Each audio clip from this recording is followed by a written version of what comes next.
కేరళకు చెందిన ప్రవాస భారతీయ వ్యాపారవేత్త డాక్టర్ షంషీర్ వైలీ తన దాతృత్వాన్ని ప్రకటించారు. దుబాయ్లో జరిగిన ఒక ఘోర రోడ్డు ప్రమాదంలో అసూలు బాసిన 7 కుటుంబాలకు, అదేవిధంగా గాయపడిన వారికి మొత్తంగా 2,50,00,000 రూపాయల వితరణ ప్రకటించారు.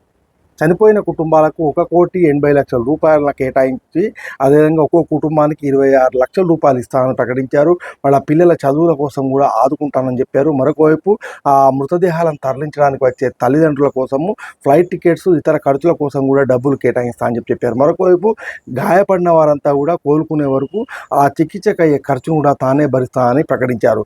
ముఖ్యంగా ఈ డాక్టర్ షంషీర్ వైలీకు ఒమన్, సౌదీ, యుఏఈ వంటి దేశాల్లో పలు వ్యాపార సంస్థలు ఉన్నాయి. అయితే ఇదంతా కూడా తనకు ఆత్మ సంతృప్తినిచ్చే ఒక కార్యక్రమం కాబట్టి ఖచ్చితంగా వితరణ చేస్తున్నా అని చెప్పేసి ఆయన చెప్పారు.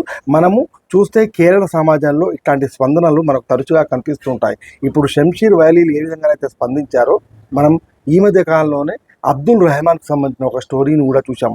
అబ్దుల్ రెహమాన్కి సంబంధించిన విషయంలో మొత్తంగా 34 కోట్ల రూపాయల బ్లడ్ మనీ కడితే కానీ అతన్ని తిరిగి తీసుకురాని పరిస్థితుల్లో 20 ఏళ్ల తర్వాత ఆ కుటుంబానికి అప్పగించి బక్రీద్ కానుకను అందించింది కేరళ సమాజం. ముఖ్యంగా అబ్దుల్ రెహమాన్ ఒక కేసులో చిక్కుకొని యావజ్జీవ ఖైదు అనుభవిస్తున్న క్రమంలో ఆయన తీసుకురావడానికి మొత్తంగా కేరళ వాయనాడ్ సమాజం అంతా కూడా ఏకతాటిపైకి వచ్చి ఐకమత్యాన్ని ప్రదర్శించి ఆయన్ను కాపాడి వాళ్ళ కుటుంబానికి అప్పచెప్పింది.